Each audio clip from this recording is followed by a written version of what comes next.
చూసావా ఓ దేవి దుర్గాస్మరణ ఇంత గొప్పదే. ఎవరితో అంటున్నాడు? దుర్గతో. వాళ్ళ ఆవిడతో చెప్తున్నాడు, నీ స్మరణ చాలా గొప్పది. నీ స్మరణ వల్ల కలిగేటటువంటి ఫలమేదో అది భూమిలో మరొక దాని వల్ల కలగదు. అది కాత్వధన్యం. మరొక శాస్త్రంలో ఉన్న వాక్యం చెప్తున్నా.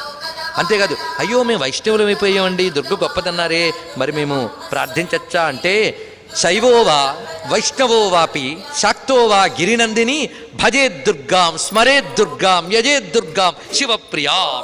నువ్వు శైవుడవైనా వైష్ణవుడవైనా శాక్తేయుడవైనా దుర్గని భజించు, దుర్గని స్మరించు, దుర్గని యజించు. ఆవిడ ఎవరు? శివప్రియాం. శివప్రియ అయిన అమ్మ అందరికీ దిక్కే. గుర్తుపెట్టుకోండి. చిత్రమైన విషయం ఏంటంటే, ఆ మధ్యవరో పాపం వైష్ణవాచార్యులు బయలుదేరి ఒక ఆవిడ విష్ణు సహస్రం చదువుతుంటే, నీ పేరు ఏమిటంటే దుర్గా అని చెప్తే పేరు మార్చుకునిరా అన్నట్టండి. నిజమైన వైష్ణవం ఇది చెప్పదు, కానీ ఇలాంటి కుత్సితమైనది ఆచార్య స్థానంలో కూర్చొని మన సనాతన ధర్మాన్ని దెబ్బతీస్తోంది. ఇటువంటివన్నీ కూడా జగద్గురువుల యొక్క